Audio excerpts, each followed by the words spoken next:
Hare Krishna. In this particular video, I am going to talk about something which is extremely important in the practice of supramental yoga. Supramental yoga practice requires three things: aspiration, rejection, and surrender. All three has to be done simultaneously.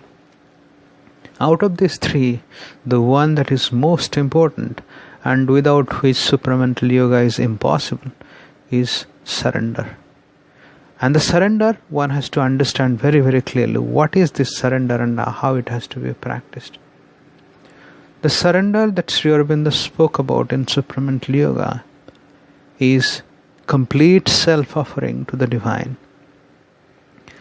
One has to offer all that one is, all that one has, every part of his being, all planes of his consciousness, every fiber of his being, with intense love to the Supreme Divine and Divine Mother. Why? What is the objective of this self-offering? The objective is to become a divine worker. The objective for which supramental yoga is done is to become a divine worker. And to become a divine worker, one has to be prepared for it. What is required for that cannot be achieved without complete self-offering of oneself to the divine with absolute love. So for that self-offering, which is called surrender, cannot be done without absolute and intense love for Divine and Divine Mother. And that is the most important part. This self-offering is not something where a person is sacrificing anything. It is absolutely a state of joy when one gives oneself completely, without any reservation, for the divine work. And to do divine work, what is required is divine love. So when one offers completely with intense love to the divine,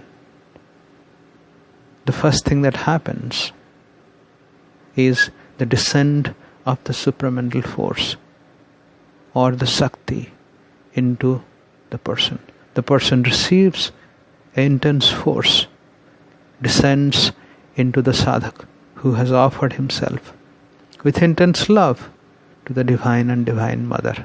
And that particular energy, which is called supramental energy, purifies the soul, pours the divine love into the soul, and ultimately transforms the vessel, his body, life and mind, into spiritual stuff, so that he can be the perfect servant of the divine. When we talk about service to the divine, what does it really mean? What does it mean by becoming a servant of the divine? Divine doesn't want anything else from us other than love, prem. And to love God is through service. We have to love Him by serving Him. And to do that, the essential ingredient that is required is bhakti, a love. And that love soul has to receive from the divine. And for soul to receive it from the divine, the soul has to be first of all freed from the contamination of material nature, which is in the form of sattva, raja and tama. All three will be first removed from the soul so that soul is liberated. The next thing that happens is the divine love is poured into the soul, so that soul experience the delight which is called bhakti, which is called prem, which is called love of God. And the soul experiences itself as the child of the God. And the instrument through which the soul will serve the Lord is his body, life and mind. But as long as that instrument is under the grip of nature, the soul will not be able to serve the Lord with love. To serve the Lord freely, the instruments have to be spiritualized. So the divine force, the supramental force that descends into the disciple, transforms his body into a supramental vessel, his vital into its supramental stuff, his mind or consciousness into supramental consciousness. And this is the first and most important thing. And when all this is completed, the surrender is complete. So for all my friends and fellow disciples of Supramental Yoga who are thinking of practicing this, they have to understand it very, very clearly what this surrender is all about. SriAurobindo has spoken about it extensively in a book called The Mother. And Mother has given beautiful explanations about this surrender in a book called Sunlit Path. Please read it and be very, very clear what this surrender is all about. Because without a clear understanding of what surrender is all about, Supramental Yoga is impossible. Supramental Yoga starts with self-offering or surrendering of all that one is, all that one has, every plane of his consciousness, all parts of his being to the Divine and Divine Mother. And when the surrendering begins, the divine force or the supramental force descends into the disciple, and this descent purifies and releases his soul from the grip of matter. It pours divine love into his heart, and he transforms the vessel, his body, life and mind, into supramental stuff, so that he becomes a perfect instrument for the divine. And this is surrender. And this is the most important thing in Supramental Yoga of SriAurobindo. The other two are called aspirations and rejection. While the surrender process is ongoing and it is not complete, one completely needs to aspire all the time.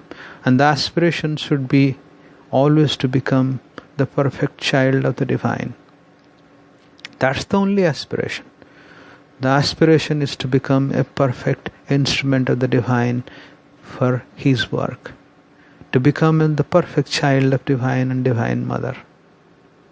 And what he should reject?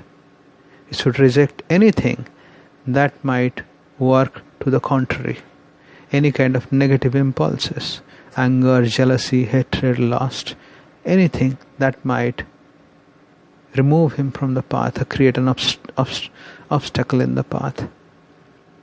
So he has to do three things. The most important is self-offering to the divine, which is otherwise called surrender.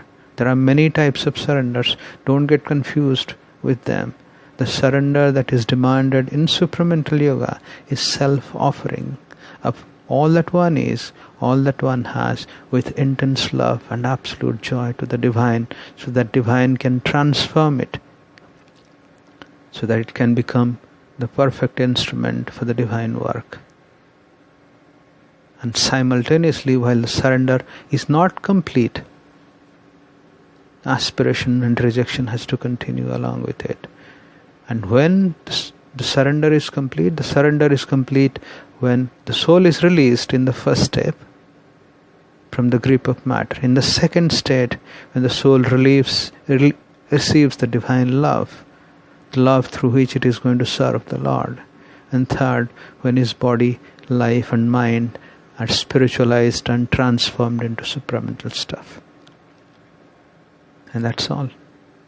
This is all about practice of Supramental Yoga of SriAurobindo. So all my friends, my brothers and sisters, you would like to read it more, please read The Mother of SriAurobindo and Sunlit Path of Divine Mother. Hare Krishna. Thanks.